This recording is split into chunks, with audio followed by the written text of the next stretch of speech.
Bab 103. Mobil mewah hujan seperti hujan. Kata-kata Qin Feng mendominasi dan bergema di seluruh penonton. Lu Yanan mencibir. Masih tidak mempercayainya. Anak nakal. Apakah kamu masih berpura-pura begitu? Apakah kamu benar-benar mengira kamu adalah Tuan Qin ketika kamu ingin memanggil generasi kedua yang kaya dari seluruh kota? Petik 2. Oke. Aku akan menunggu di sini. Jika kamu tidak dapat menelepon siapapun, tunggu saja untuk masuk penjara. Petik 2. Meskipun dia bukan anak dari keluarga kaya, dia memiliki beberapa koneksi dalam keluarga. Tangannya telah ditusuk dengan pisau. Tentu saja dia akan membalas dendam. Di sebelahnya, saudara Bao mengamati secara diam-diam. Qin Feng menjadi liar di wilayahnya. Jika dia tidak dapat memanggil beberapa generasi kedua yang kaya nanti, dia tidak akan menyerah. Gemuruh, gemuruh, gemuruh. Segera, semburan deru mesin terdengar dari luar Night Rose Bar. Lebih dari selusin supercar melaju, termasuk Ferrari, Lamborghini, McLaren, Maserati. Dan ini baru permulaan. Mobil mewah itu seperti hujan. Hanya dalam beberapa menit, ratusan supercar telah berkumpul di depan bar, termasuk hampir seluruh generasi kedua kaya di kota Donghai. Ini segera menarik perhatian banyak orang. Ya Tuhan, banyak sekali mobil mewah. Takutnya jumlahnya sampai ratusan juta ya. Hari ini benar-benar membuka mata. Mobil itu adalah Bugatti Veyron edisi terbatas. Konon di sana hanya ada 9 di negara ini. Itu dibeli oleh putra tertua keluarga Fang beberapa waktu lalu. Ini pertarungan besar. Bukankah itu film? Mari kita menjauh. Jika kita tidak sengaja menggores catnya, kami tidak akan mampu membelinya. Orang yang lewat kagum. Bahkan banyak orang yang mengeluarkan uangnya. Gunakan ponsel Anda untuk mengambil foto. Dan di kotak bar, Lu Yanan sangat tercengang hingga dia bahkan melupakan rasa sakit di punggung tangannya dan membeku di tempatnya. Dia tidak pernah membayangkan bahwa panggilan telepon Qin Feng benar-benar akan menelepon semua generasi kedua yang kaya di kota.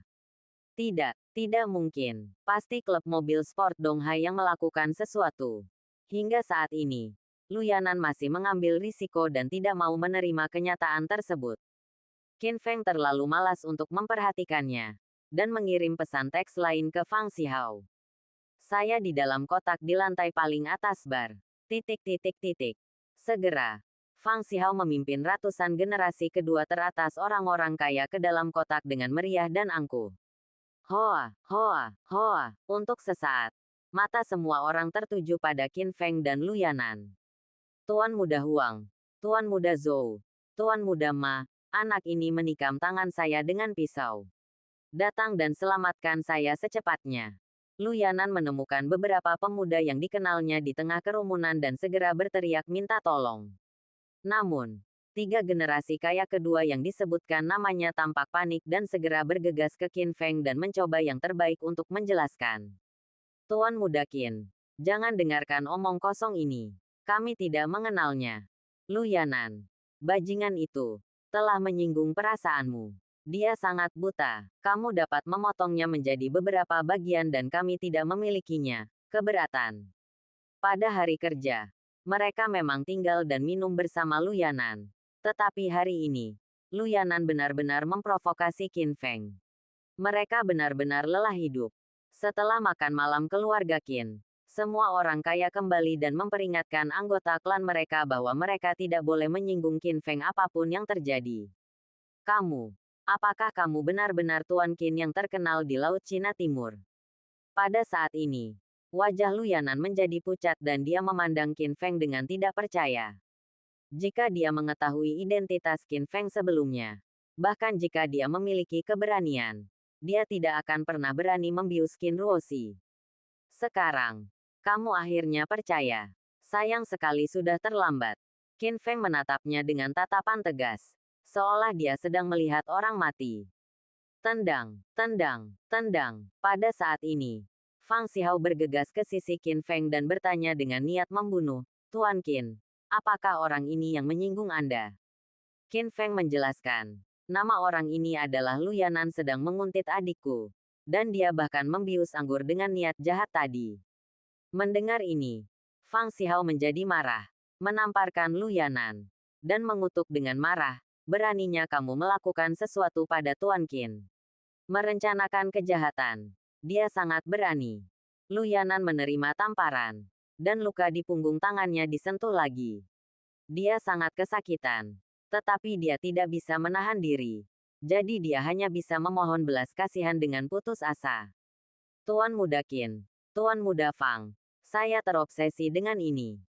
Saya seharusnya tidak membius Ruoxi. Tolong, perlakukan saja saya seperti kentut dan lepaskan. Omong kosong. Bagaimana bisa sesederhana itu? Saya ingin kamu untuk. Aku tidak bisa melihat matahari besok. Mata Fang Xiao tajam dan dia siap membiarkan anak buahnya melakukan pembunuhan besar-besaran. Saudaraku, lebih baik tidak membunuh siapapun. Tiba-tiba, Qin Ruoxi berbicara. Bagaimanapun, dia adalah seorang gadis dan tidak tahan melihat adegan berdarah seperti itu. Oke, Qin Feng mengangguk, memandang Lu Yanan dan berkata, kamu beruntung memiliki seorang gadis kecil yang menjadi perantara untukmu. Tapi kamu bisa menghindari hukuman mati. Tapi kamu tidak bisa lepas dari kejahatan yang masih hidup. Si Hao, ada Porsche 718 kuning di luar. Hancurkan. Ya, Fang Xiao segera mengirim anak buahnya untuk menghancurkan mobil itu dengan palu. Bang, bang, bang. Tak lama kemudian, mobil Porsche senilai 7 hingga 8 juta yuan itu hancur berkeping-keping. Jantung Lu Yanan berdarah. Tapi dia bahkan tidak berani kentut saat ini. Kemudian, Qin Feng menatapnya lagi dan berkata dengan dingin, mulai sekarang, saya tidak ingin melihatmu lagi di Laut Cina Timur. Apakah kamu mengerti? Ya, keluar dari sini, nak. Saya tidak akan pernah menginjakkan kaki di Laut Cina Timur lagi. Petik 2. Petik 2.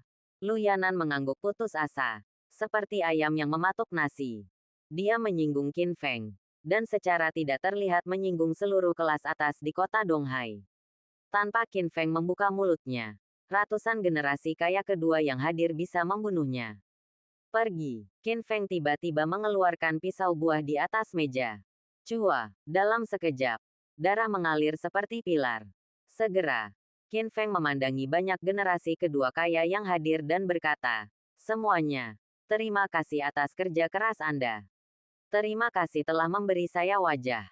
Ngomong-ngomong, ini saudara perempuan saya Qin Ruoxi. Jika dia menemui masalah di masa depan, tolong bantu saya. Berikan bantuan.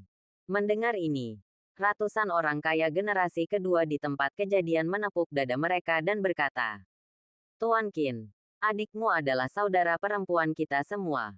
Mulai sekarang, dia akan menjadi putri kecil kota Donghai. Melihat pendapat semua orang, Qin Feng mengangguk puas. Dengan melakukan ini, dia meminta jimat untuk adik perempuannya. Dengan cara ini, meskipun 4 keluarga kaya ingin berurusan dengannya, mereka harus mempertimbangkan konsekuensinya. Semuanya, anggap saja ini sehari. Mari kita bertemu lagi nanti. Qin Feng mengucapkan selamat tinggal kepada semua orang, dan kemudian mengirim gadis kecil itu ke gedung asrama Universitas Donghai. Beberapa hari berikutnya tenang, dan tidak ada pergerakan dari 4 keluarga kaya. Ding ding ding ding. Tiba-tiba, Raja Jarum Hua Zongjing memanggil. Dengan nada agak cemas, saudaraku. Apakah Anda ingat apa yang saya katakan sebelumnya bahwa Asosiasi Pengobatan Barat Amerika akan mengirim orang ke kota Donghai untuk pertukaran? Ada apa? Tanya Qin Feng. Nada suara Hua Zongjing sangat serius dan dia berkata, saya baru saja melihat daftar personel pihak lain. Salah satunya sangat menakutkan. Dia bahkan dikenal sebagai jenius sekali dalam 1 abad di komunitas medis Amerika. Babak 104. Dokter Aneh Blackjack. Siapa pihak lainnya? Qin Feng bertanya dengan rasa ingin tahu. Hua Zongjing adalah generasi raja akupuntur, dan dia juga belajar di bawah bimbingan ahli medis. Dia memiliki visi yang sangat tinggi. Dia dapat dianggap sebagai lawan yang tangguh, dan dia jelas bukan orang yang mudah. Dokter Aneh Blackjack, Hua Zongjing menjelaskan. Ketika pria ini berusia 16 tahun, dia diterima di Harvard Medical School, sekolah terbaik di Amerika. Dia menerima gelar doktornya pada usia 20 tahun. Mentornya adalah seorang pemenang hadiah Nobel. Dia diterbitkan di jurnal-jurnal terkemuka. Dia telah menerbitkan ratusan makalah dan bahkan dianugerahi medali Bauhinia. Kepribadiannya, selain itu, metode pengobatannya terlalu radikal, dan dia bahkan terluka. Tubuh pasien digunakan untuk eksperimen, dan setiap perawatan membutuhkan harga yang sangat tinggi, seringkali puluhan juta dolar. Dokter aneh Blackjack, tapi keterampilan medisnya tidak diragukan lagi kali ini. Saya di sini untuk berpartisipasi dalam pertukaran akademis karena saya bertekad untuk menang. Kakak senior, jika Anda bertemu dengannya, Anda harus berhati-hati. Hua Zongjing mengingatkannya dengan nada serius yang belum pernah terjadi sebelumnya. Oke, saya akan memperhatikan. Qin Feng mengangguk. Tapi dia tidak takut, melainkan ingin mencoba. Dia juga memiliki bakat yang melebihi orang biasa dalam keterampilan medis. Jika tidak, dia tidak akan bisa mempelajari tangan bodhisattva dan akupuntur tai dalam waktu singkat. Didaksia, apalagi rekan-rekannya. Bahkan ahli dari generasi tua seperti Hua Zongjing pun tidak sehebat dia dalam keterampilan medis. Tapi dokter aneh ini, Blackjack, adalah seorang jenius dari Amerika. Dia mengambil jalan yang berbeda dari pengobatan barat. Oleh karena itu, Qin Feng sangat ingin bertemu dengannya untuk sementara waktu. Namun, masih ada waktu sebelum pertemuan pertukaran medis. Ding ding ding. Tiba-tiba, ponsel Qin Feng berdering lagi. Kali ini, Chen Ziyu yang menelepon. Qin Feng, segera datang ke keluarga Chen kami. Jika aku ada hubungannya denganmu. Apa, mungkinkah kamu telah mendengar tentang Sao Jun, dan ingin menukar ayahmu dengan penawar hati, makan pil? Tanya Qin Feng. Jangan banyak bertanya. Kamu akan tahu kapan kamu sampai di sini. Kata Chen Ziyu dengan nada buruk dan langsung menutup telepon. Sikap ini membuat Qin Feng sedikit aneh. Sekarang, Chen Wangzhen telah meminum pil pemakan jantung dan menahan rasa sakit dari ribuan anak panah yang menusuk jantungnya setiap hari. Dia kesakitan. Seharusnya keluarga Chen yang bertanya pada Qin Feng. Tapi Chen Ziyu sangat sombong. Dia pasti punya sesuatu untuk diandalkan. Mungkinkah dia telah menemukan pendukung baru? Namun, Qin Feng berani dan memutuskan untuk pergi ke sana. Setengah jam kemudian, rumah keluarga Chen. Qin Feng melangkah menuju ke dalam. Berhenti, ini keluarga Chen. Tidak ada orang lain yang boleh masuk. Buka matamu dan lihat dengan jelas siapa aku. Teriak Qin Feng. Dengan momentum seekor naga. Qin, Tuan Qin. Saat berikutnya, seluruh penjaga keamanan gemetar. Seolah-olah dia melihat hantu. Sejak Qin Feng membangun kembali keluarganya, reputasinya telah mencapai puncaknya. Tidak ada yang bisa menandingi popularitasnya. Dan dia telah menginjak-injak keempat keluarga kaya di bawah kakinya. Katakan pada tuan mudamu untuk keluar dan menemuiku. Perintah Qin Feng. Begitu dia selesai berbicara, satpam segera bergegas masuk untuk melapor. Segera, Chen Ziyu keluar, menatap Qin Feng dengan dingin dan berkata, "Ayo masuk bersamaku. Ayah sedang menunggumu." Di bawah kepemimpinannya, Qin Feng datang ke kamar tidur di villa. Saya melihat Chen Wangzhen terbaring di tempat tidur, dengan kulit pucat dan nafas lemah. Tersiksa oleh rasa sakit setiap hari. Energi dan semangatnya habis, seperti mayat berjalan. Katakan padaku, di mana Sao Jun itu? Qin Feng bertanya langsung. Saya tidak tahu. Lalu kenapa kamu datang kepadaku? Apakah kulitmu gatal lagi dan kamu ingin dipukuli? Qin Feng tampak tidak senang dan mengangkat tinjunya. Chen Ziyu mundur beberapa meter, menjauhkan diri, dan kemudian berkata, "Anak nakal, jangan sombong. Hari ini, saya menghabiskan banyak uang untuk mencari dokter ajaib yang dapat mendetoksifikasi ayah saya." Dia tersenyum dengan jijik. Chen Ziyu, tidak ada seorang pun di dunia ini yang bisa menyembuhkan racun yang kuberikan. Kamu terlalu naif. Kita lihat saja. Ayahku masih bisa pulih tanpa penawarnya. Dokter ajaib. Jadi dia secara khusus memanggil Qin Feng. Oke, kalau begitu aku ingin melihat siapa orang itu. Qin Feng juga menjadi tertarik dan menunggu.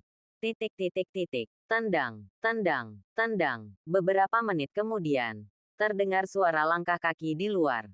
Segera setelah itu, seorang pria berambut pirang dengan mata biru masuk ke kamar tidur.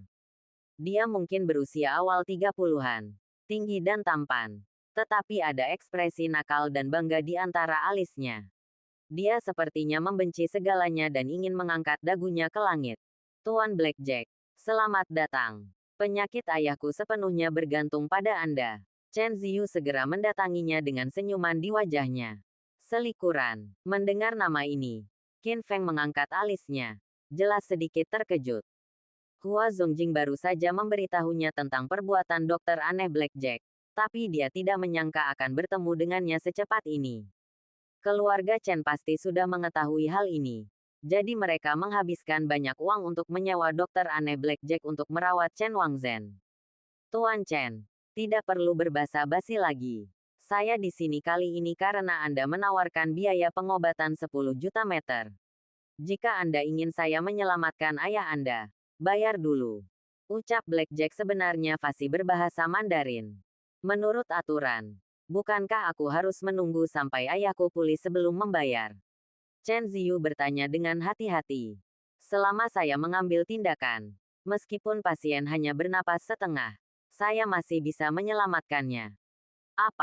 Apakah Anda meragukan kemampuan medis saya? Setelah mengatakan itu, dokter aneh Blackjack berbalik dan berpura-pura pergi. Tunggu, maafkan aku kasar. Aku akan mengirimkanmu uang sekarang. Chen Ziyu segera meminta maaf dan mentransfer 10 juta meter emas ke rekening pihak lain. Setelah menerima uang tersebut, dokter aneh Blackjack menyeringai sambil memperlihatkan 2 baris gigi putihnya. Benar, Tuan Chen. Saya akan segera memeriksa ayahmu. Ke Chen Wangzhen dan menjadi sibuk. Chen Ziyu memandang Qin Feng lagi, dengan arogan, dan berkata dengan provokatif, "Wah, tahukah Anda? Ini adalah jenius di bidang medis Amerika, dokter aneh Blackjack. Daxia, berpartisipasilah dalam pertemuan pertukaran medis. Saya harus menemukan koneksi yang tak terhitung jumlahnya sebelum memintanya mengambil tindakan." Petik 2. Dikatakan bahwa tidak ada penyakit di dunia ini yang tidak dapat disembuhkan oleh dokter aneh Blackjack. Aku tidak akan pernah menemukannya seumur hidupku. Pria muda, itu bahkan tidak bisa menemukan adikmu. Hahaha. Tawa nakal bergema di kamar tidur. Menghadapi provokasi ini, Qin Feng menunjukkan rasa jijik dan berkata dengan bangga, "Pil pemakan jantung yang saya saring diwarisi dari kitab suci racun tertua di Daxia. Pil tersebut dimurnikan dari 99 dan 81 jenis bahan obat. Selesai. Hanya dengan orang asing dan instrumen berantakan ini, kamu ingin memecahkan keterampilan unik Daxia yang telah diwariskan selama ribuan tahun. Chen Ziyu, kamu meremehkanku." Babak 105. Aku tidak bisa bertahan malam ini. Kata-kata Qin Feng mengungkapkan kebanggaan yang terukir di tulangnya. Bagaimanapun, dia adalah keturunan orang suci medis dan mewarisi jarum ilahi Tai. Dokter Blackjack, inilah orang yang meracuni saya. Hari ini, Anda harus membunuhnya demi yang mulia. Dokter aneh Blackjack mencibir dan memandang Qin Feng. Wah, tidak peduli metode apa yang kamu miliki, itu tidak akan berhasil di depanku. Diterima di Harvard Medical School pada usia 16 tahun. Diakui dalam kondisi khusus dan mendapat gelar doktor pada usia 20 tahun. Petik 2. Dan tutor saya adalah pemenang hadiah Nobel dalam bidang biologi dan ilmuwan top dunia.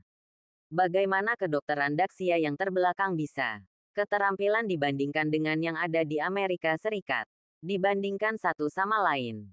Dan kamu hanyalah katak di dalam sumur. Hari ini, izinkan saya menunjukkan betapa kuatnya saya. Petik 2. Bahwa dia tidak menganggap serius siapapun. Pamer itu tidak kuat. Jika kamu memiliki kemampuan, tunjukkan saja, kata Qin Feng dingin. Oke, segera. Dokter aneh Blackjack berjalan menuju instrumen itu, memainkannya sebentar.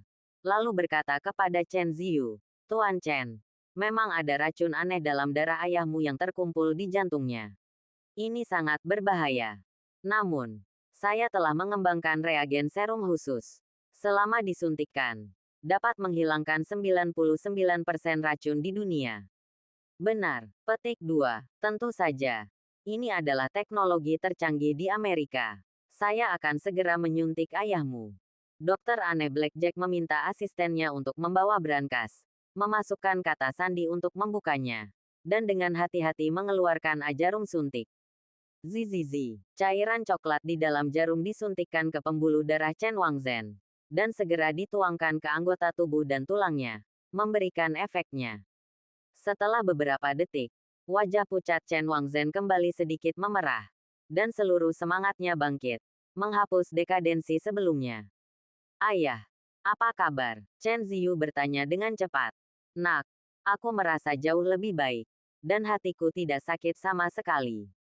Chen Wangzhen naik dari ranjang rumah sakit, penuh energi, berjalan secepat terbang, dan tampak lebih baik. Melihat pemandangan ini, Chen Ziyu sangat gembira. Dia tidak menyangka reagen serum yang disuntikkan oleh dokter aneh Blackjack akan begitu efektif. Chen Wangzhen, yang baru saja sakit, tiba-tiba menjadi hidup dan bersemangat. Melihat adegan ini, Qin Feng juga sedikit terkejut. Tampaknya dokter aneh Blackjack ini benar-benar mampu seperti rumor yang beredar. Dokter Blackjack, terima kasih atas bantuan Anda. Reagen serum emas sepanjang 10 juta meter ini sangat berharga. Saya sudah lama mengatakan bahwa keterampilan medis Xia tidak layak untuk disebutkan. Itu hanya sampah. Bahkan dalam 20 tahun ke depan, mereka masih akan jauh tertinggal dari Amerika Serikat. Petik 2. Kali ini, saya mewakili Amerika Serikat untuk menghadiri pertukaran medis pertemuan. Kita harus sangat menekan pengobatan Tiongkok dan membiarkan para idiot di Daxia mengetahui perbedaan antara mereka dan negara kita. Blackjack, dokter aneh, tampak mendominasi. Hahaha. Tiba-tiba, Chen Ziyu tertawa terbahak-bahak, menatap Qin Feng dan mengejek. Kamu bocah, bukankah kamu hebat sebelumnya? Mengapa kamu tidak bicara sekarang? Aku tidak membutuhkan penawarnya sama sekali. Keahlian medis dokter Blackjack yang luar biasa mendetoksifikasi ayahku. Jika kamu ingin menemukan Shao Jun dan menyelamatkan adikmu, kamu sebaiknya menunggu kehidupan selanjutnya. Menghadapi provokasi, Qin Feng mengangkat alisnya dan tiba-tiba bergegas maju. Jari-jarinya menekan pergelangan tangan Chen Wangzhen. Apa yang kamu lakukan? Chen Wangzhen bertanya dengan marah. Qin Feng mencibir, menarik tangannya dan berkata, anjing tua Chen, apa yang membuatmu senang? Reagen serum Blackjack memang sangat kuat. Ini untuk sementara menekan pil pemakan jantung, tetapi tidak menghilangkannya, racunnya. Sebaliknya, langkah ini semakin menstimulasi racun dan bahkan menguras vitalitasmu secara berlebihan. Awalnya, kamu bisa bertahan untuk sementara, tapi sekarang, kamu pasti tidak akan bertahan malam ini. Kata-kata Qin Feng bersifat kategoris dan mengandung kemauan yang tak tertahankan. Itu tidak masuk akal. Chen Wangzhen memelototi Qin Feng dan meraung dengan marah. Kamu bocah. Apakah kamu takut padaku? Aku bersemangat dan bersemangat sekarang. Tidak ada masalah. Bagaimana aku bisa tertipu hanya karena sedikit kamu kata-kata? Itu benar. Chen Ziyu juga berdiri dan mengutuk. Qin Feng, pergilah. Kamu tidak diterima di keluarga Chen kami. Bahkan jika kamu adalah seorang ahli seni bela diri, kamu harus mematuhi hukum Daxia. Jika tidak, kamu akan masuk dalam daftar orang yang dicari. Bahkan Tuan Kota Li pun aku tidak bisa melindungimu. Ayah dan anak itu memerintahkan untuk diusir 2 kali, dengan sikap yang sangat keras. Oke, karena kamu mencari kematian, aku tidak akan menghentikanmu. Tapi Chen Ziyu, izinkan aku memberimu sedikit nasihat. Pesankan peti mati untuk ayahmu. Kamu akan membutuhkannya malam ini. Berkeliling dengan anggun, berjalan keluar pintu. Selama perjalanan ke keluarga Chen ini, dia melihat metode dokter aneh Blackjack. Reagen serum uniknya memang sangat bagus dan mampu menekan racun dari pil pemakan jantung, namun hanya bersifat sementara. Chen Wangzhen hanya kembali lagi. Hal ini juga membuktikan bahwa gaya praktek medis dokter aneh Blackjack sama sekali mengabaikan tubuh pasiennya. Qin Feng memiliki keyakinan penuh. Ketika dia menunggu pertemuan pertukaran medis, tidak mungkin dia akan kalah dari dukun seperti itu. Saat itu sekitar jam 11 malam. Di ruang kerja keluarga Chen.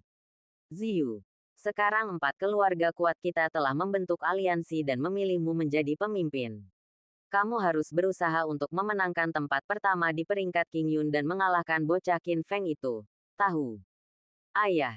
Jangan khawatir. Aku tidak akan pernah mengecewakanmu kali ini. Dengan kita berempat bekerja sama, tidak ada alasan untuk kalah dari anak itu Qin Feng. Kata Chen Ziyu sambil menepuk dadanya. Penuh percaya diri. Ah, puff. Tiba-tiba, seluruh tubuh Chen Wangzhen terguncang. Dan dia mengeluarkan seteguk besar darah hitam. Dia menutupi jantungnya dan berbaring di tanah. Seperti udang reyot. Ayah, ada apa denganmu? Chen Ziyu tertegun dan segera bergegas. Racun. Itu racun. Chen Wangzhen melontarkan beberapa kata dengan lemah. Dan racun pil pemakan jantung yang ditekan di tubuhnya benar-benar meledak pada saat ini. Detik berikutnya, seluruh tubuhnya gemetar dan mati. Mati dengan mata terbuka. Ah, ayah. Chen Ziyu meraung memilukan dan segera memanggil dokter aneh Blackjack. Blackjack, bukankah kamu memberitahuku bahwa racun ayahku telah dihilangkan?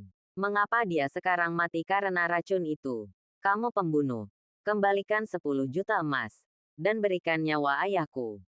Di sisi lain dari telepon. Mendengar berita kematian Chen Wangzhen, dokter aneh Blackjack juga sangat terkejut. Namun dia langsung mengucapkan kata-kata yang dingin dan kejam. Tuan Chen, saya telah mendetoksifikasi keluarga Chen sebelumnya. Dan Anda telah memastikan bahwa itu benar. Reagen serum yang saya temukan berasal dari Amerika Serikat. Tidak ada masalah dengan teknologi terkini. Kalau kematiannya sekarang, mungkin karena alasan lain dan tidak ada hubungannya dengan saya. Kalau berani memfitnah saya akan mengundang pengacara terbaik di Amerika untuk menuntut keluarga Chen karena bangkrut. Petik 2. Setelah mengatakan itu, dokter aneh Blackjack menutup telepon dan mengingat apa yang dikatakan Qin Feng pada siang hari. Cek, tampaknya anak laki-laki bernama Qin Feng itu memang seorang dokter yang hebat. Saya meremehkannya. Saya tidak tahu apakah dia akan berpartisipasi dalam pertemuan pertukaran medis. Secara pribadi kekalahannya membuktikan bahwa keterampilan medis kami adalah yang terbaik di dunia. Babak 106. Si jenius yang tak tertandingi. Xiang Feiyu. Keesokan harinya, berita kematian Chen Wangzhen menyebar ke seluruh Laut Cina Timur dan menimbulkan sensasi. Dan Chen Ziyu juga menjadi kepala baru keluarga Chen. Lin Group. Kantor Presiden. Lin Qingge mengenakan setelan wanita. Rambut panjangnya ditarik tinggi-tinggi. Riasannya sangat indah. Dan tidak ada satupun cacat pada kulitnya yang seperti batu giok. Bang, Qin Feng membuka pintu. Duduk di sofa dan bertanya. Qingge, apakah kamu mencariku? Mungkinkah kamu yang menyebabkan kematian kepala keluarga Chen? Kan? Qingge mengangkat matanya yang indah dan bertanya. Dia tahu tentang keluhan antara Qin Feng dan 4 keluarga kaya. Dan dengan karakter Qin Feng, dia tidak akan pernah melepaskannya dan pasti akan mencari peluang untuk membalas. Dia khawatir karena kematian Chen Wangzhen, Qin Feng akan dipenjara lagi. Ya dan tidak, jawab Qin Feng. Apa maksudmu? Lin Qingge penasaran. Qin Feng menjelaskan. Saya pernah memberi racun pada anjing tua Chen itu. Dan efeknya bertahan selama 7 hingga 49 hari. Selama dia memberitahu saya pelaku sebenarnya di balik layar, saya akan memberinya penawarnya. Keluarga Chen seorang dokter Amerika dipanggil untuk merawat Chen Laogou. Dan tampaknya toksisitasnya telah ditekan. Faktanya, racunnya telah menyebar seluruhnya ke jantung. Dan dia meninggal karena racun tersebut terlebih dahulu. Saya sudah memperingatkan Chen Laogou dan Chen Ziyu. Tetapi ayah dan anak itu tidak percaya. Jika Anda benar-benar ingin mengatakannya, dokter Amerika lah yang membunuh Chen Laogou. Orang itu Chen Ziyu berpikiran sempit sehingga dia masih berpikir kematian ayahku adalah salahmu. Tidak apa-apa. Qin Feng menggelengkan kepalanya dan berkata dengan tenang. Chen Laogou lah yang membakar keluarga Qin saya 3 tahun lalu. jadi dia pantas mati. Tetapi saya mendengar bahwa 4 raksasa telah bersatu untuk membentuk aliansi bisnis Laut Cina Timur, dan Chen Ziyu ditunjuk sebagai pemimpinnya. Posisi ini harus dipegang oleh Han Wei atau Qi Yunfeng. Mengapa giliran Chen Ziyu? Titik titik titik titik titik titik. Karena peringkat King Yun. Mata indah Lin Qingge menyipit dan dia berkata, peringkat King Yun tahunan akan segera dipilih. Qin Feng, sekarang kamu berada di menjadi pusat perhatian. Menjadi fokus seluruh kota, dan bahkan mendapat dukungan dari Tuan Kota Li Chunfeng. Petik 2. Dengan situasi ini, kekuatan 4 keluarga kuat akan sangat melemah, dan mereka tentu saja tidak akan menerimanya. Dan Qi Hong sama-sama tidak berguna, dan Chen Ziyu adalah pilihan dari 4 keluarga kuat. Juru bicara yang keluar kali ini mencoba untuk mendapatkan posisi teratas dalam daftar King Yun.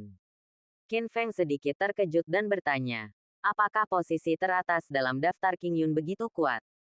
Tentu saja, Lin King Song menjelaskan lagi. Menjadi yang teratas dalam daftar King Yun tidak hanya akan membuat seluruh kota terkenal, tetapi juga memiliki perlakuan khusus. Yang teratas setiap kota akan berkumpul di ibu kota kekaisaran untuk kompetisi lainnya.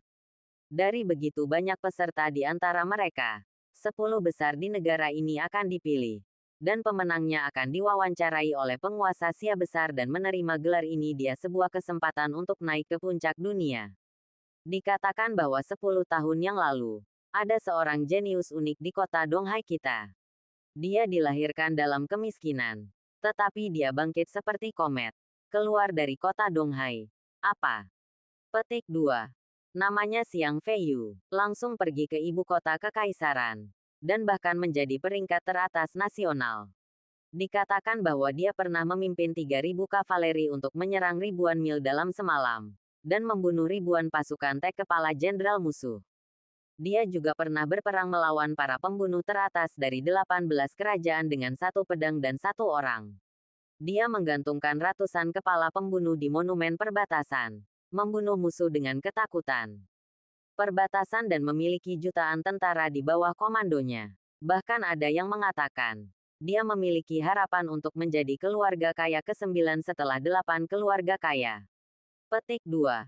1 orang adalah keluarga kaya. Petik 2. Feiyu ini dari Donghai. Qin Feng juga sangat berbakat mengikuti Long. Orang tua itu baru belajar seni selama 3 tahun. Jadi dia pergi menemui Wu Shuang. Namun jika menyangkut Xiang Feiyu, dia tetap mengaguminya dari lubuk hatinya. Karena Dewa Perang Utara ini bisa dikatakan sebagai pahlawan besar bagi negara dan rakyat. Jika dia tidak bertanggung jawab atas perbatasan utara, negara-negara asing yang ambisius akan melakukan invasi dalam skala besar, membuat banyak orang menggusur. Ya, Lin Qingge mengangguk. Lalu berkata, Xiang Feiyu berasal dari keluarga miskin dan sebelumnya tidak terkenal di kota Donghai. Tapi setelah dia menjadi terkenal di ibu kota kekaisaran dan menjadi yang teratas dalam peringkat nasional King Yun, dia dipromosikan ke peringkat bintang 3. Dia bergabung dengan Departemen Perang Utara dan menjadi legenda. Jadi Qin Feng, tahukah Anda nilai daftar King Yun sekarang? Inilah sebabnya keempat raksasa akan melakukan yang terbaik untuk mendukung Chen Ziyu. Mendengar ini, mata Qin Feng tiba-tiba menjadi cerah, dan dia merasakan gelombang ambisi dan kesombongan. Awalnya, saya tidak peduli dengan daftar King Yun. Tapi sekarang, saya ingin bersaing dengan Chen Ziyu. Petik 2. Saya ingin kota Donghai, Provinsi Tianan, dan bahkan ibu kota kekaisaran mengetahui nama saya Qin Feng. Qin Feng diam-diam telah mengambil keputusan. Posisi teratas ditentukan.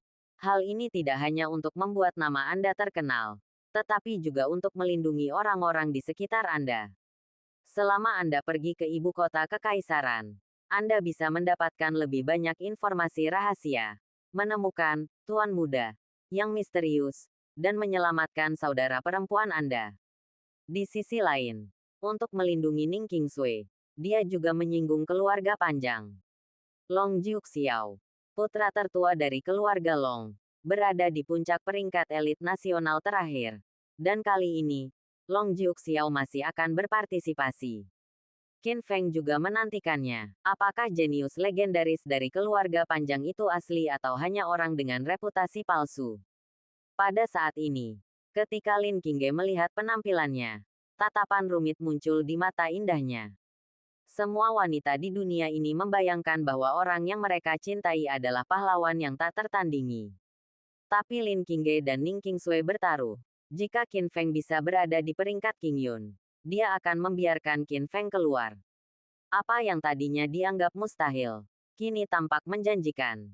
Hal ini membuat Lin Qingge berada dalam dilema, dan berkata pada dirinya sendiri. Hei, Qingsui, aku tidak menyangka kamu akan melihat potensi Qin Feng begitu lama. Kamu adalah sahabatku. Kamu bisa memberiku apa saja. Ini kamu pergi. Tapi kali ini, tidak. Sore, Qin Feng pulang kerja dan keluar dari grup Lin. Boom, tiba-tiba. Sebuah Maybach dengan plat nomor imperial berhenti di depannya. Jendela mobil diturunkan, menampakkan wajah menawan yang membawa bencana bagi negara dan masyarakat.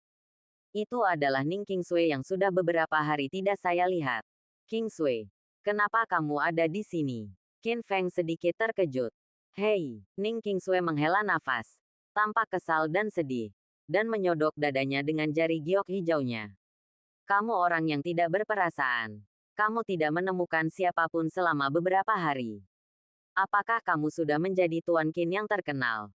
Dan kamu hanya memutar lagu setiap malam dan pergi keluar untuk mencari cinta baru. Babak 107. Bintang cantik. Qingsui, apakah kamu bercanda lagi? Qin Feng terbiasa dengan keanehannya dan menggelengkan kepalanya dan berkata, kamu adalah wanita tertua dari keluarga Ning di Dijing. Selama kamu menggerakkan jarimu, aku tidak tahu caranya banyak orang kaya akan berbaris untuk datang kepadamu. Bagaimana mungkin ini giliranmu? Petik 2. Tapi, aku baru saja jatuh cinta padamu.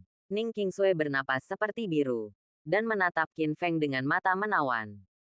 Saya khawatir tidak ada seorang pun di dunia ini yang bisa menolak keindahan seperti itu. Tapi dia adalah sahabat Lin Qingge. Qin Feng segera mengganti topik pembicaraan. Berhentilah menggodaku. Katakan padaku, kamu ingin bertemu denganku hari ini untuk apa? Hubungan. Saya datang ke Donghai baru-baru ini dan ingin mengundang saya makan malam. Kebetulan saya kekurangan teman. Jadi saya datang menemui Anda. Ning Qingsui menjelaskan. Oke, aku akan pergi bersamamu. Qin Feng mengangguk. Oh, ngomong-ngomong, teman sekelas perempuan ini adalah seorang selebriti. Namanya Yang Yaner. Apakah itu bintang cantik itu? Qin Feng mengangkat alisnya, sedikit terkejut. Yang Yaner adalah bintang populer di seluruh negeri dan kekasih impian banyak remaja. Dia terkenal karena citra polosnya dan bahkan dikenal sebagai pacar nasional. Poster fotonya dapat dilihat di papan reklame di jalanan dan gang, yang menunjukkan popularitasnya. Tanpa diduga, dia ternyata adalah teman sekelas lama Ning Qingsui. Setengah jam kemudian, Klub Haoiwei. Ada 2 baris wanita penyambutan di depan pintu. Semuanya memiliki tinggi 1,7 meter. Mereka semua mengenakan seragam congsam merah muda, dengan belahan di ujung hingga paha, dan bercak putih, yang sangat menarik. Bahkan Qin Feng tidak bisa menahan diri untuk tidak meliriknya lagi. Apakah kamu cantik? Tiba-tiba, Ning Qingsui bertanya, dengan nada sedikit masam. Ahem, Qin Feng terbatuk-batuk dan menjelaskan. Bagaimana bisa? Di mataku. Meskipun semuanya bertambah, mereka bahkan tidak sebagus rambutmu. Dan sudut mulutnya sang yang menunjukkan senyuman. Tapi kemudian bertanya, siapa yang lebih cantik antara aku dan Qingge? Jantung Qin Feng berdetak kencang saat mendengar ini. Ini hanyalah hadiah. Salah satunya adalah teratai salju Tianshan dan yang lainnya adalah bunga peri Lang Yuan. Masing-masing memiliki keindahannya sendiri. Jika tidak, kamu dan Qingge sama-sama mengenakan congsam dan melakukan pertunjukan di depanku. Hanya dengan begitu kita dapat membuat penilaian yang adil. Qin Feng tersenyum. Kamu sangat cantik. Ning Qingsui memberinya tatapan putih dengan matanya yang indah. Deng deng deng. Saat ini, seorang pria botak berbau alkohol tersandung. Masih ada beberapa bekas bibir di kerah bajunya. Tiba-tiba, dia menatap lurus ke arah Ning Qingsui. Tampak seperti saudara babi. Saya tidak menyangka akan ada peri yang tersembunyi di klub HOIW ini. Saya telah bermain selama lebih dari 10 tahun. Dan ini adalah pertama kalinya saya menemukan produk terbaik seperti itu. Si cantik kecil. Betapa banyak apakah kamu mau untuk 1 malam? Aku punya banyak uang. Petik 2. Keluar. Wajah cantik Ning Qingsui dipenuhi amarah. Dan ada ekspresi cemberut di matanya yang indah. Putri tertua keluarga Ning yang bermartabat sebenarnya diperlakukan sebagai pelayan bar. Bukankah kamu hanya seorang salesman? Mengapa kamu berpura-pura menjadi bangsawan? Saat berikutnya, pria botak itu membuka tangannya dan bergegas menuju Ning Qingsui. Mencari kematian. Qin Feng tidak tahan lagi dan menendang perut lawannya. Bang! Pria botak itu langsung terjatuh ke tanah. Membungkuk seperti udang. Berkeringat kesakitan. Kamu bocah. Beraninya kamu menendangku. Kamu sangat berani. Berlututlah dan segera minta maaf. Dan biarkan gadis cantik ini tinggal bersamaku untuk 1 malam lagi. Jika tidak. Pa, di tengah kata-katanya. Kata Qin Feng sekali lagi dengan tamparan. Giginya tanggal dan mulutnya penuh darah. Ah, pria botak itu berteriak. Dan butuh waktu lama baginya untuk kembali sadar. Dia menatap Qin Feng dengan mata kesal dan mengertakkan gigi. Kamu bajingan. Kamu masih berani memukulku. Percaya atau tidak, tidak. Aku membiarkanmu. Tidak bisakah kamu bertahan hidup di Donghai? Qin Feng mencibir dan berkata dengan bercanda. Apakah tidak mungkin bagiku untuk bertahan hidup? Mungkinkah? Apakah kamu lebih kuat dari 4 keluarga kaya? Petik 2 tanda tanya petik 2. Pria botak itu berpikir dalam hatinya. Terkejut. Tidak, Qin Feng menggelengkan kepalanya. Lalu kenapa kamu begitu sombong? Pria botak itu tiba-tiba menjadi santai. Entah saat berikutnya. Qin Feng berbicara lagi. Nama saya Qin Feng. Belum lama ini, 4 raksasa di Laut Cina Timur bergabung. Tapi saya menjaga mereka. Mungkinkah hari ini, Anda ingin bertarung bersamaku? Titik titik titik. Boom. Meskipun suara Qin Feng sunyi. Itu seperti sambaran petir. Meledak di lapangan. Kis. Pria botak itu bergidik. Kecanduan alkoholnya hilang. Dan dia tiba-tiba sadar. Hanya menyisakan rasa takut yang terpatri di tulangnya. Plop. Lututnya melunak dan dia berlutut di tanah. Memohon belas kasihan dengan putus asa. Tuan Qin. Anda adalah seorang pemuda yang buta dan bodoh. Tolong jangan ingat kesalahan penjahat dan ampuni saya kali ini. Pada saat ini, lelaki botak itu ketakutan. Dia adalah bos teknik lokal dengan kekayaan bersih beberapa ratus juta. Dia menghabiskan hari-harinya dengan minum dan bermain musik setiap malam. Selain itu, dia baru saja mabuk. Jadi dia berani datang dan menggoda Ning Qingsui. Tapi dia menendangnya besi. Nama seseorang bagaikan bayangan pohon. Tentu saja dia pernah mendengar nama Qin Feng. Dan dia bahkan tidak menatap keempat raksasa itu. Ada juga rumor bahwa Qin Feng bertanggung jawab atas kematian mendadak kepala keluarga Chen. Bagaimana mungkin dia tidak takut akan hal ini? Titik titik titik. Dan melihat pemandangan ini, mata indah Ning Qingsui menunjukkan ekspresi persetujuan. Beberapa bulan yang lalu, ketika dia pertama kali bertemu Qin Feng, dia hanyalah orang biasa yang baru saja dibebaskan dari penjara. Namun kini, Qin Feng telah menunjukkan kehebatannya dan telah menjadi eksistensi paling bersinar di Laut Cina Timur. Namanya saja sudah cukup untuk menakuti lawan-lawannya. Mungkin hanya dengan satu kesempatan, dia bisa terbang ke angkasa dan meroket hingga 90.000 mil. Tiba-tiba, Qin Feng menatap pria botak itu dan berbicara lagi. Bukan aku yang harus kamu minta maaf, tapi temanku.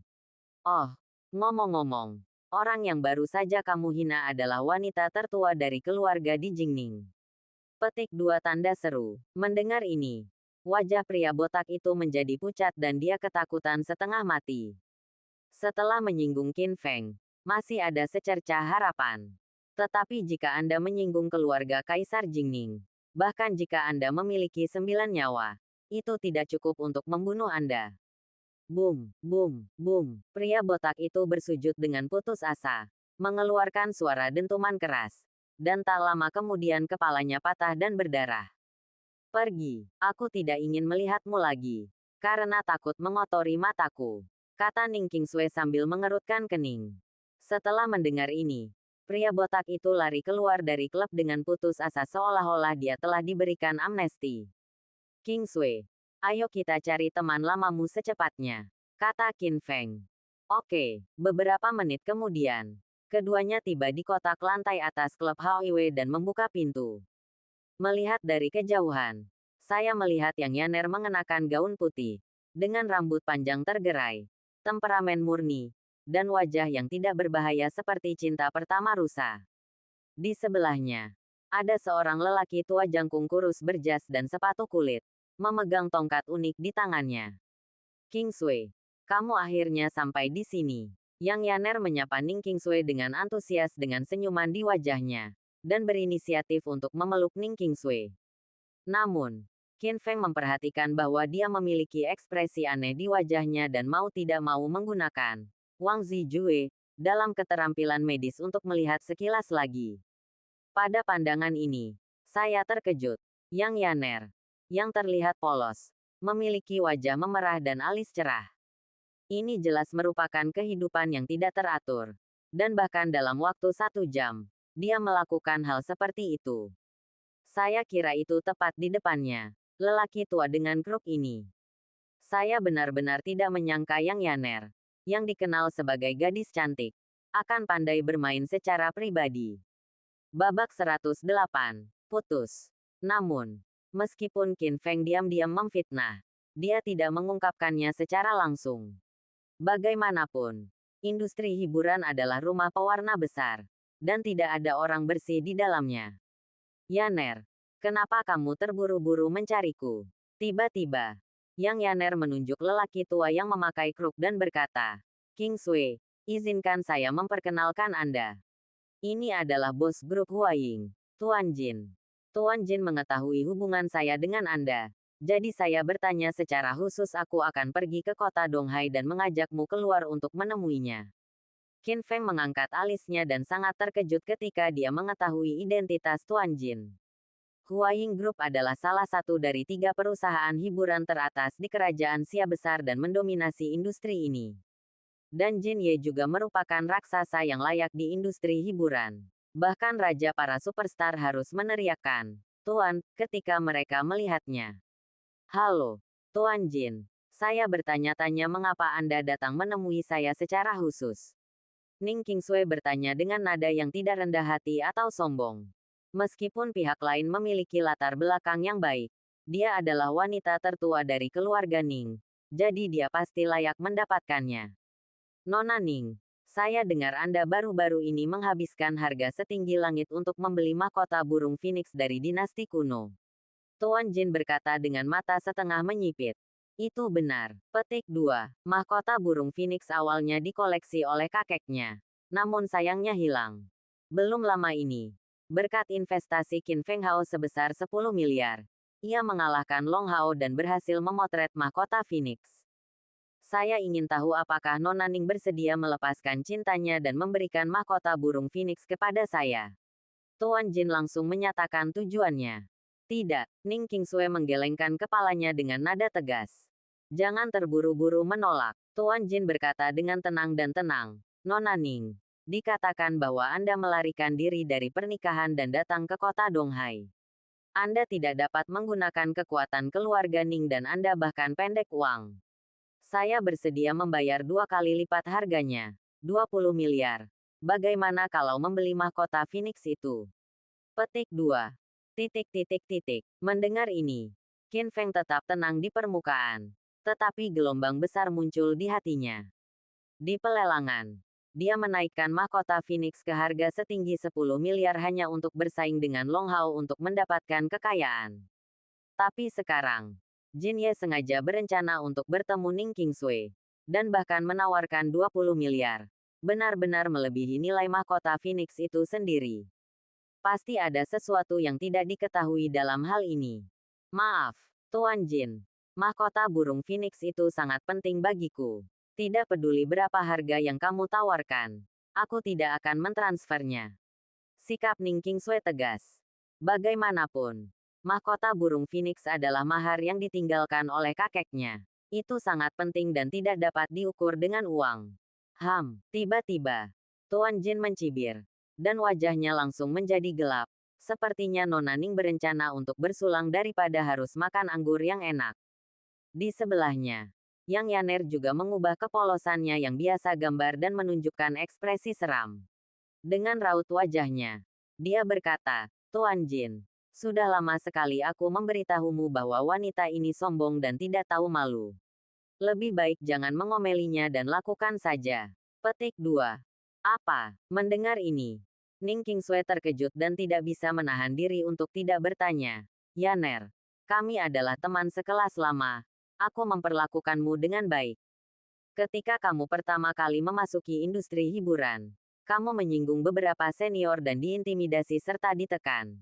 Akulah yang menggunakan koneksi keluargaku untuk keluar dari masalah untukmu. Petik 2. Dan sekarang, kamu sebenarnya ingin menyakitiku. Apakah hati nuranimu sudah cukup dimakan? Petik 2 tanda seru. Petik 2. Menghadapi pertanyaan ini, Yang Yaner hanya mematahkan wajahnya. Ya, Anda telah banyak membantu saya dan membawa saya bertemu banyak orang penting. Tapi saya tidak menerimanya. Petik 2. Ning Qingsui. Ngomong-ngomong, begitu kamu lahir, kamu memiliki semua yang diimpikan banyak orang. Yang lebih dibencinya adalah Tuhan telah memberi Anda penampilan yang sempurna. Petik 2. Selama aku berjalan bersamamu, aku hanya bisa menjadi pelapis. Para pemuda kaya itu begitu memperhatikanmu, tapi mereka bahkan tidak memandangku. Setelah memasuki industri hiburan, aku mengalami banyak ejekan dan penghinaan, dan mengkhianati jiwa dan tubuhku sendiri. Tetapi kamu tetaplah seorang dewi di atasku. Aku menolak menerimanya. Aku akan menghancurkanmu dengan tanganku sendiri. Dan melihatmu jatuh dari awan ke dalam jurang. Dan melihatmu berlutut di kaki Tuan Jin. Terlihat sangat tercela. Lihat. Di akhir kalimat, fitur wajah Yang Yaner berubah. Seperti hantu. Ning Qingsui sangat terkejut. Dia mengira dia dan Yang Yaner adalah teman. Tetapi dia tidak menyangka Yang Yaner selalu cemburu padanya dan hampir menjadi gila. Oke, tiba-tiba, Tuan Jin membuka matanya, menatap Ning Qingsui, dan mengancam, Nona Ning, jika Anda tidak menyerahkan mahkota Phoenix dengan patuh, tetaplah di klub ini. Saya telah bermain dengan banyak selebriti wanita, tapi aku belum pernah bermain dengan wanita bangsawan dari 8 gerbang besar ibu kota kekaisaran. Jadi aku tidak tahu seperti apa rasanya. Lancang sekali. Mata Ning Qingsui Feng membelalak dan dia berteriak dengan marah, Tuan Jin, kamu sangat berani. Kamu hanya seorang pengusaha. Apakah kamu benar-benar berpikir bahwa keluarga Ning adalah kesemek yang lembut jika kamu berani memanfaatkanku? Setelah mengatakan ini, dia mengeluarkan ponselnya dan mencoba menghubungi nomor tersebut, nomor keluarga dan segera memblokir Huaying Group. Tanpa diduga, ponselnya tidak ada sinyal. Hehe, Jin Ye tersenyum sinis dan berkata, karena aku ingin berurusan denganmu, kenapa aku tidak membuat persiapan terlebih dahulu? Sinyal di klub ini telah terputus.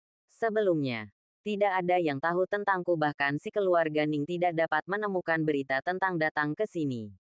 Di sebelahnya, Yang Yaner juga menjadi bersemangat. Tuan Jin, bukankah dia bangsawan? Saya akan membiarkan dia berlutut sebagai budak dan menjilat sepatu Anda. Hahaha. Petik 2. Setelah mendengar ini, Qin Feng akhirnya tidak bisa menahannya. Berdiri dengan tenang, dan menatap tajam ke arah mereka berdua. Lelucon, bagaimana kalian berdua? Seorang wanita tak berdaya dan seorang lelaki tua yang semakin lemah, menghentikan Qingsui dan aku. Yang Yaner mencibir, Nak, kamu adalah pengawal Qingsui, kan? Kamu tidak tahu seberapa kuat Tuan Jin adalah. Tidak peduli seberapa bagusnya kamu. Kamu tidak bisa menjadi lawan Tuan Jin. Menyerahlah dengan cepat. Qin Feng berkata dengan bangga. Pertama, saya bukan pengawal. Tapi saya adalah teman Qingsui dia. Kedua, jika kamu ingin menghancurkan lelaki tua ini, aku cukup menggunakan satu jari. Kamu sombong sekali. Hari ini, izinkan aku menunjukkan kepadamu apa yang mampu kulakukan. Saat berikutnya, Sesuatu yang luar biasa terjadi. Boom. Dari tengkorak di atas kruk, kabut hitam menyebar dan menyelimuti seluruh kotak. Kabut hitam berputar beberapa saat, dan puluhan hantu muncul di udara. Gigi dan cakarnya terlihat menakutkan dan menakutkan. Suhu seluruh kotak langsung turun hingga titik beku. Ah, Ning Qingsui tidak bisa menahan diri untuk tidak berteriak. Wajahnya menjadi pucat karena ketakutan. Dan tanpa sadar dia mundur beberapa langkah. Meskipun dia adalah wanita tertua dari keluarga Ning, dia belum pernah melihat metode aneh seperti itu. Mantra yang sangat beracun. Qin Feng menatap lurus ke arah lusinan hantu dengan mata menyala-nyala dan memarahi. Saya tidak menyangka bahwa bos grup Waying sebenarnya adalah seorang kultivator jahat. Yang menyegel jiwa orang-orang yang masih hidup dan dianiaya. Dalam senjata ajaib. Ini sangat tidak bermoral. Hari ini, aku akan membunuh iblis itu dan menghancurkanmu. Anjing tua ini. Bab 109.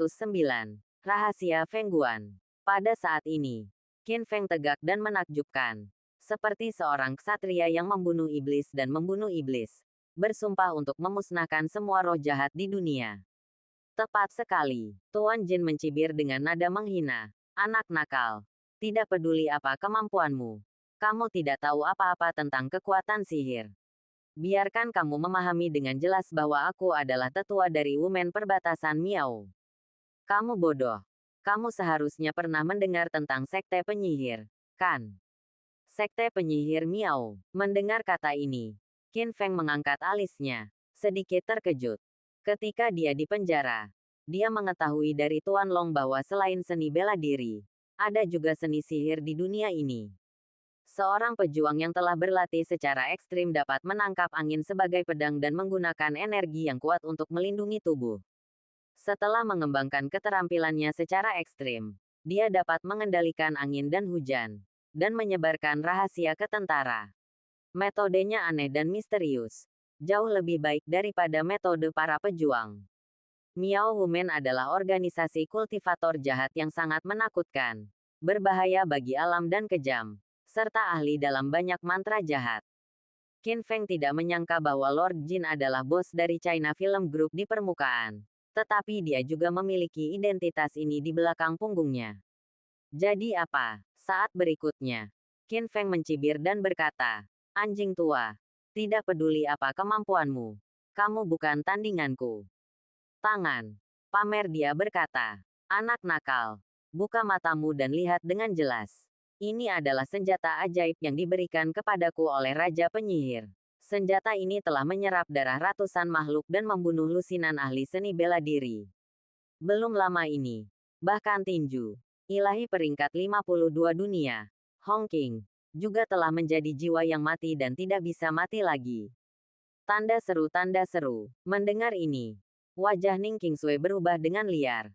Dan dia menunjukkan ekspresi ketakutan yang belum pernah terjadi sebelumnya. Dia tahu bahwa Qin Feng adalah seorang ahli seni bela diri dan telah mengalahkan pembunuh ke-9 dalam daftar gelap. Tapi kandungan emas di daftar bawah tanah jelas tidak sebanding dengan daftar gelap. Bahkan orang kuat ke-52 di peringkat bumi bukanlah tandingan Tuan Jin. Jadi kali ini, dia dan Qin Feng benar-benar dalam bahaya. Qin Feng, tinggalkan aku sendiri. Cari kesempatan untuk melarikan diri. Lalu temukan cara untuk menghubungi keluarga Ning dan minta mereka menyelamatkanku. Teriak Ning Qingsui. Nadanya sangat cemas. Ingin melarikan diri. Sudah terlambat. Tuan Jin menunjukkan senyuman garang dan menatap Qin Feng dan berkata, anak nakal, hari ini aku akan menghancurkanmu menjadi abu dan memurnikanmu menjadi roh yang kesal. Lalu perlahan-lahan nikmati keindahan yang menakjubkan ini Nona Ning. Ubah dia menjadi budak. Berbahagialah setiap malam. Hahaha. Dia tertawa gila-gilaan. Mengeluarkan jimat merah dari sakunya. Dan menyalakannya dengan korek api. Ledakan. Pada saat ini, hantu ganas di langit tampak terstimulasi. Mengaum dan mengaum. Bergegas dari segala arah. Mencoba memakan Qin Feng hidup-hidup. Sudah berakhir. Kali ini benar-benar sudah berakhir. Wajah Ning Qingsui menjadi pucat. Dia merasa musuh kali ini terlalu menakutkan. Jauh lebih banyak daripada 99 tangan besi yang diundang oleh keluarga panjang. Saya khawatir peluang menangnya juga tipis.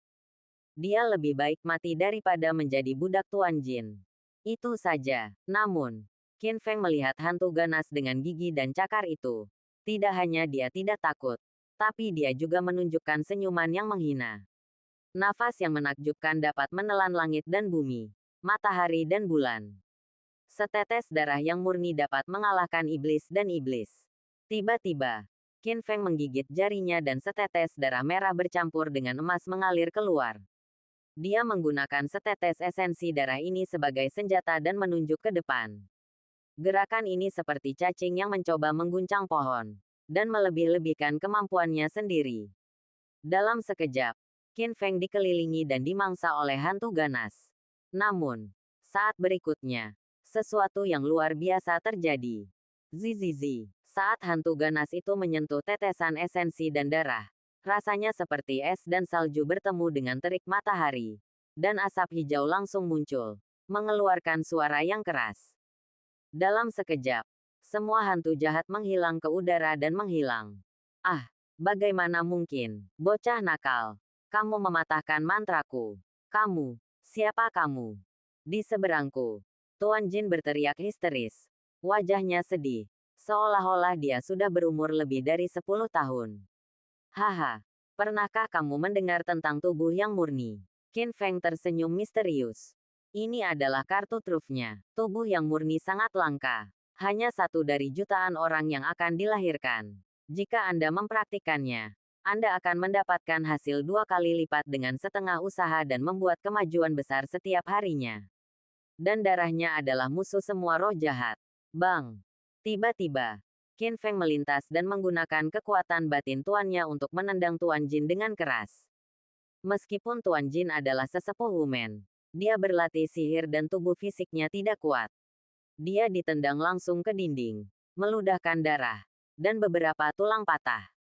Retak, Qin Feng mengambil tongkat tengkorak itu lagi dan melipatnya tiba-tiba, menghancurkan senjata sihir jahat itu. Ah, melihat pemandangan ini, Yang Yaner berteriak. Ketakutan setengah mati. Dia tidak pernah bermimpi bahwa Tuan Jin yang dulunya agung akan menjadi begitu rentan di depan Qin Feng. Tuan Jin, bukankah kamu sangat sombong sekarang? Kamu ingin memurnikanku menjadi roh yang kesal, dan kamu ingin Kingsway menjadi budakmu. Sekarang, mengapa kamu lumpuh seperti anjing mati? Kata Qin Feng dengan dingin. Plop, Jin Ye menahan rasa sakit karena patah tulang dan berlutut memohon belas kasihan. Tuan, tolong selamatkan hidupku. Aku buta dan buta. Tolong lepaskan aku. Bos bisa memberimu banyak uang. Dan selebriti wanita juga banyak. Selain Yang Yaner, ada banyak sekali. Kamu bisa mengubahnya satu persatu setiap hari. Dan kamu bisa pengantin pria setiap malam. Selama kamu bersedia melepaskan aku dan membiarkan aku menjadi sapi, kamu bisa menjadi kuda. Untuk bertahan hidup, Tuan Jin meninggalkan semua martabatnya dan merendahkan dirinya seperti anjing. Namun, mata Qin Feng masih dingin. Dia tahu betul bahwa jika dia bukan tubuh yang murni, dia mungkin sudah mati sekarang dan dimurnikan menjadi roh kebencian oleh Tuan Jin. Izinkan saya bertanya. Qin Feng memandangnya dengan merendahkan. Matanya setajam pedang. Tuan Jin, sebagai tetua klan penyihir perbatasan Miao, mengapa Anda tiba-tiba fokus pada mahkota Phoenix itu? Perintah yang dikeluarkan secara pribadi oleh Raja Penyihir, karena ada rahasia besar yang tersembunyi di mahkota Phoenix. Jin Ye tergagap. Apa? Mendengar ini, Qin Feng dan Ning Qingsui sama-sama terkejut. Mereka tidak menyangka Raja Penyihir legendaris akan terlibat. Rahasia apa? Qin Feng bertanya dengan tegas. Sangat penasaran di dalam hatinya. Ini, Tuan Jin ragu-ragu. Dia tahu metode mengerikan Raja Penyihir. Jika dia membocorkan rahasianya, dia pasti tidak akan berakhir dengan baik. Jika kamu tidak memberitahuku, aku akan menamparmu sampai mati sekarang. Qin Feng meledak dengan tekanan tuannya. Dan momentum agungnya seperti gunung yang menimpanya, meledak ke arah Tuan Jin. Aku bilang. Tuan Jin tidak berani bersikap kasar dan hanya bisa berkata jujur. Mahkota Phoenix itu bukan hanya mahar untuk putri dinasti kuno, tapi juga kunci. Kunci yang dapat membuka rumah harta karun dinasti kuno. Dikatakan bahwa rumah harta karun dinasti kuno berisi harta antik yang tak terhitung jumlahnya, senjata magis, ramuan ajaib, dan teknik rahasia. Siapapun yang dapat membukanya akan memiliki tak ada habisnya kekayaan dan bahkan menjadi penguasa dunia. Bab 110. Orang biasa tidak bersalah. Tapi dia bersalah karena membawa batu giok. Harta karun dinasti kuno. Ini adalah godaan yang benar-benar tak tertahankan bagi orang-orang yang ambisius. Pantas saja Raja Penyihir mengirim Tuan Jin untuk membeli mahkota burung phoenix dengan harga setinggi 20 miliar. Tapi ini juga membuat Qin Feng pusing. Orang biasa tidak bersalah. Tapi dia bersalah karena membawa batu giok. Meskipun Qin Feng tidak tertarik dengan hal ini, jika beritanya menyebar, hal itu mungkin menarik ketamakan banyak pahlawan, dan Ning Qingsui akan berada dalam bahaya. Begitu dia memikirkan hal ini, Qin Feng segera menatap Tuan Jin dan bertanya, siapa lagi yang tahu tentang rahasia Feng Guan? Tidak lagi. Tuan Jin menggelengkan kepalanya dan menjawab, Raja Penyihir belajar dari sebuah buku dari buku-buku kuno di Xinjiang. Saya belajar tentang rumah harta karun dinasti kuno. Dia sangat mempercayai saya. Jadi dia mengirim saya ke Laut Cina Timur. Tidak ada orang lain yang tahu tentang ini. Tuan, saya sudah memberitahu Anda semua yang saya tahu. Bisakah Anda melepaskan saya? Tuan Jin memandangnya dengan penuh semangat. Jika aku melepaskanmu, bukankah itu seperti membiarkan harimau kembali ke gunung? Aku khawatir kamu akan melaporkan berita itu kepada Raja Penyihir secepat mungkin. Kata Qin Feng dingin. Tidak, aku pasti akan merahasiakannya. Jin Ye meyakinkan sambil menepuk dadanya. Namun, mata Qin Feng sangat dingin dan dia berkata, sebagai tetua Wumen, kamu telah melakukan banyak hal jahat selama bertahun-tahun dan membunuh banyak makhluk tak berdosa. Singkirkan kejahatan keji itu. Sekarang, pergilah ke neraka. Mata Qin Feng menunjukkan niat membunuh. Dan dia tiba-tiba mengangkat tangannya dan menamparkan kepala Tuan Jin. Bang! Kepala Jin Ye langsung meledak. Seperti semangka jatuh ke tanah. Mati total. Ah! Di sudut. Yang Yaner berteriak ngeri. Gemetar ketakutan. Selanjutnya. Giliranmu. Mata tajam Qin Feng menoleh ke arahnya. Saat berikutnya. Yang Yaner benar-benar melepas rok panjangnya. Memperlihatkan sosok cantiknya. Lalu berlutut dan memeluk paha Qin Feng. Tampak menyedihkan dan menyedihkan. Tuan Qin, saya dirayu oleh Tuan Jin dan tersesat. Tolong beri saya kesempatan untuk mengubah cara saya. Baiklah, jika penggemar yang Yan tahu bahwa bintang terkenal itu memiliki sisi jahat, saya khawatir mereka akan patah hati. Qin Feng tidak menunjukkan belas kasihan padanya dan mengusirnya. Aku merasa muak melihatmu. Wanita jalang sepertimu yang berbicara manis tetapi menusuknya dari belakang. Qingsui, apa yang ingin kamu lakukan dengannya? Lakukan. Kamu ingin membasminya. Biarkan dia pergi. Qingsui berkata dengan dingin. Aku akan menelepon keluargaku nanti dan meminta mereka untuk menjaga teman sekelas lamaku dengan baik. Petik 2. Setelah mendengar ini, Yang Yaner mengambil menarik napas. Seolah-olah dia telah meramalkan akhir tragisnya.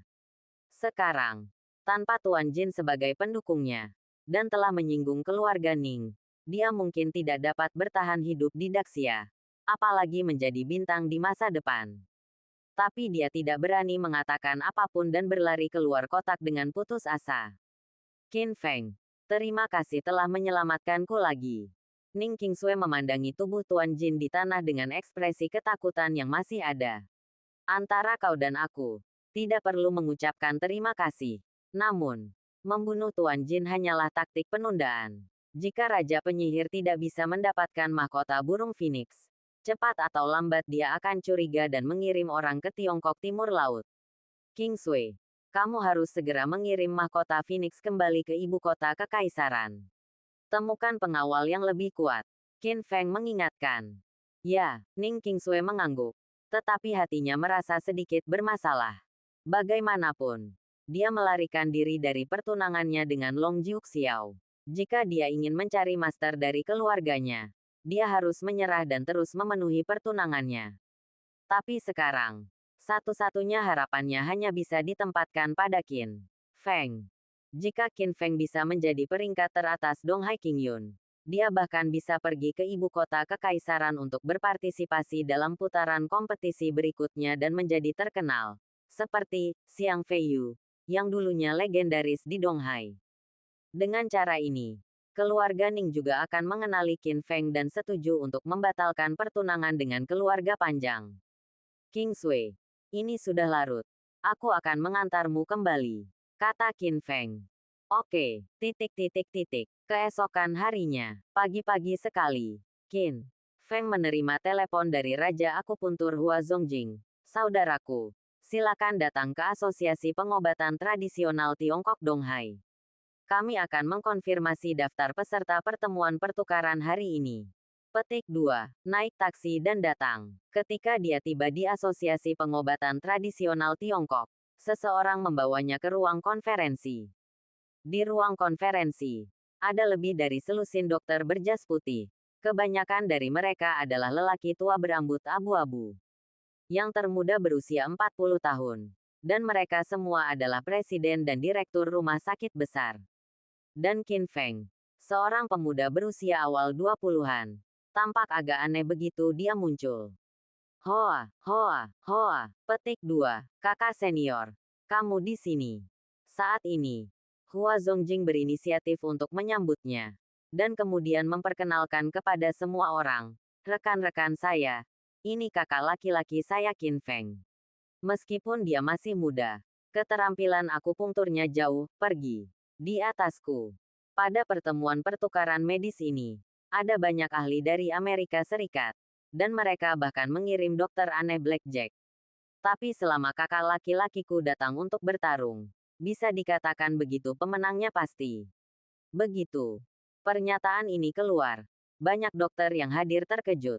Jika ada orang lain yang mengatakan bahwa seorang anak laki-laki harus diizinkan mewakili Daxia, mereka pasti akan menghadapi tentangan keras. Tapi Hua Zongjing lah yang berbicara. Di satu sisi, Hua Zongjing adalah Presiden Asosiasi Pengobatan Tradisional Tiongkok Kota Donghai dan memiliki status yang dihormati. Di sisi lain, dia juga memiliki reputasi sebagai Raja Akupuntur, dan keterampilan akupunkturnya yang luar biasa. Sekarang dia sangat mengagumi Qin Feng. Orang-orang mulai menantikan kemampuan Qin Feng. Benar saja, pahlawan muncul dari masa muda. Karena Presiden Hua mengatakan demikian, tidak ada keraguan tentang kemampuan Dr. Qin. Saya setuju dengan Dr. Qin untuk bergabung dengan delegasi pada pertemuan pertukaran. Kedua lamarannya, Banyak dokter yang hadir mengutarakan pendapatnya. Dan suasana pun damai. Terima kasih semuanya. Qin Feng mengepalkan tinjunya dan mengangkat tangannya ke semua orang. Adalah tugas kita untuk memenangkan kejayaan bagi negara kita. Ini juga merupakan kehormatan bagi saya. Sebelumnya, saya pernah bertemu dengan dokter aneh Blackjack. Tidak sulit untuk mengalahkannya. Setelah mendengar ini, Hua Zongjing tiba-tiba sangat gembira. Karena pertemuan pertukaran ini mewakili wajah komunitas medis Daxia dan tidak dapat dikompromikan. Karena Qin Feng berani mengatakan ini, dia harus percaya diri sepenuhnya. Siapa yang tahu momen berikutnya? Sebuah omelan yang sombong dan menghina tiba-tiba datang dari luar pintu ruang konferensi. Seorang anak laki-laki tanpa rambut layak untuk berpartisipasi dalam pertemuan pertukaran ini. Bagaimana Anda mendapatkan kualifikasinya? Presiden Hua, mungkinkah bahwa kamu membuka pintu belakang?